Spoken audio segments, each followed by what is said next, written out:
इससे पहले भी हो चुकी है। तो एक बड़ी खबर आपको बता रहे हैं।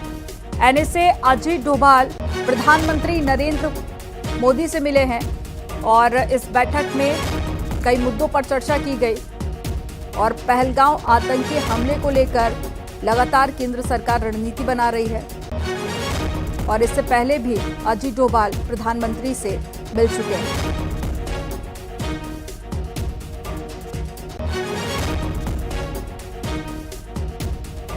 तो एक बड़ी खबर आपको बता रहे हैं। एनएसए अजीत डोभाल प्रधानमंत्री नरेंद्र मोदी से मिले हैं। ये तस्वीरें आपके सामने जब अजीत डोभाल और प्रधानमंत्री नरेंद्र मोदी की मुलाकात हुई और पहलगांव में हुए आतंकी हमले को लेकर इसमें चर्चा की गई। तो पाकिस्तान को करारा जवाब देने के लिए लगातार केंद्र सरकार की तरफ से रणनीति बनाई जा रही है।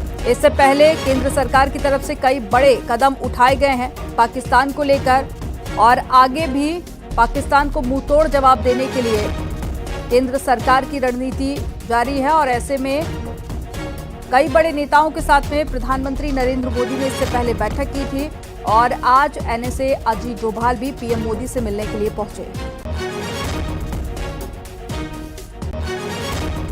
तो पहलगांव में हुए आतंकी हमले को लेकर ये मुलाकात बेहद अहम मानी जा रही है और ज्यादा जानकारी के साथ पे अनूप गुप्ता जुड़ गए हैं।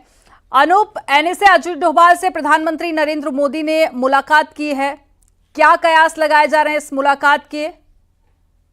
देखिए, आपको बता दूं कि पहलगाम आतंकी घटना के बाद जिस तरीके से हमने देखा कि प्रधानमंत्री लगातार एक के बाद एक जो उनके सलाहकार हैं या कह सकते हैं सचिव हैं, उनसे वो इंडिविजुअल मुलाकात कर रहे हैं। इसी क्रम पे अभी थोड़ी ही देर पहले अजीत डोभाल से उनकी मुलाकात हुई है प्रधानमंत्री कार्यालय में। और आपको बता दूं कि ठीक उससे पहले डिफेंस सेक्रेटरी से भी उनकी मुलाकात हुई थी। सबसे बड़ी बात यह है कि जिस तरीके से प्रधानमंत्री नरेंद्र मोदी एक के बाद एक सेना अध्यक्षों से उनकी मुलाकात हो रही है, इसके अलावा एनएसए अजीत डोभाल से उनकी मुलाकात हो रही है। उससे पहले वो लगातार जो है वो रक्षा मंत्री राजनाथ सिंह से मिल चुके हैं, गृह मंत्री से उनकी लगातार मुलाकात हो रही है। ये कह सकते हैं कि पहलगाम में जो आतंकी घटना घटी थी उसके बाद से एक ब्रीफिंग लिया जा रहा है कि सेना की तरफ से क्या कार्रवाई की गई है इस घटना को लेकर और आगे किस तरीके का रोड मैप बनाना है।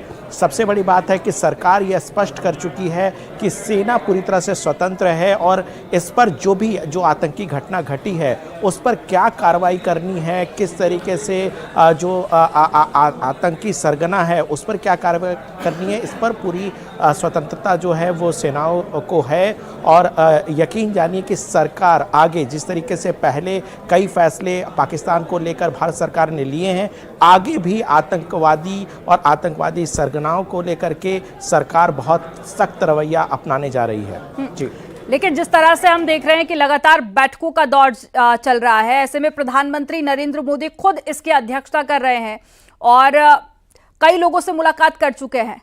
अब ऐसे में क्या माना जाए कि एक बड़ा फैसला और केंद्र सरकार की तरफ से लिया जा सकता है?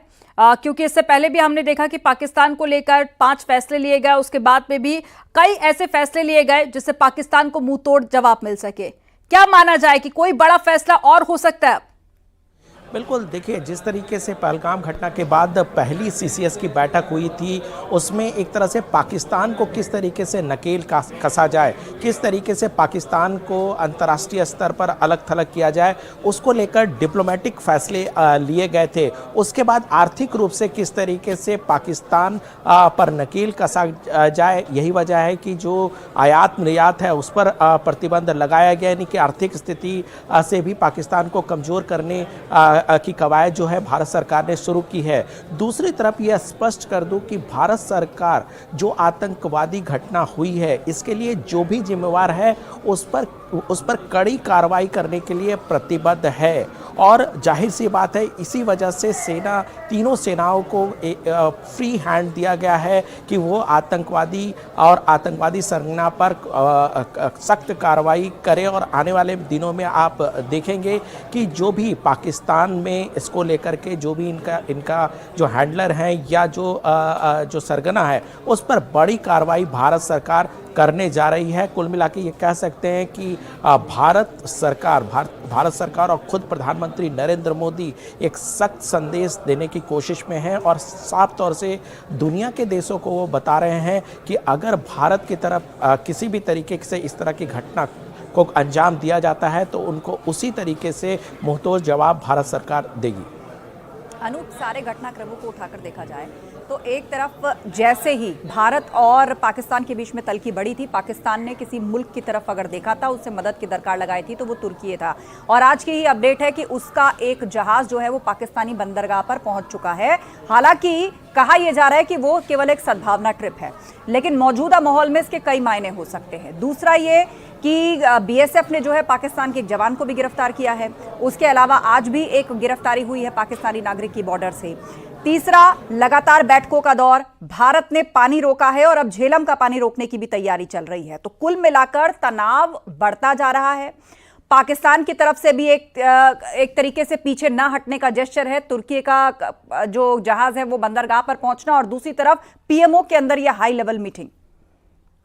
देखिए, एक बात तो स्पष्ट कर दूं कि जिस तरह से घटना घटी है और जिस तरीके से भारत सरकार ने पाकिस्तान को जिम्मेदार बताया है इस घटना के लिए, पाकिस्तान एक तरह से कह सकते हैं कि एक सख्ते में है, दबाव महसूस कर रहा है। और दबाव में आप अगर उनके नेताओं के बयान को देखें तो वो सीधा उनका कहना है कि हम परमाणु संपन्न देश हैं। दूसरी तरफ पाकिस्तान चाइना से बात करती है, इसके अलावा जो भी उनके जो फ्रेंडली कंट्री है उनसे बात करती है, और वो एक तरह से ये कोशिश में लगी रहती है कि उनका समर्थन ज़्यादा से ज़्यादा मिले। लेकिन भारत सरकार की तरफ से अभी तक आपको इस तरह के स्टैंड नहीं मिलेगा। भारत सरकार इस बात को जानती है कि वो अपने आप में सक्षम है पाकिस्तान पर कार्रवाई करने के लिए और पाकिस्तान में बैठे हुए उन लोगों पर कार्रवाई करने के लिए जो इस तरह की घटना को अंजाम देते हैं। यानी भारत पूरी तरह से अपनी आंतरिक सुरक्षा को दुरुस्त करने के लिए और जिम्मेदार को कार्रवाई करने के लिए पूरी तरह से सक्षम देश है। यही वजह है कि भारत सरकार,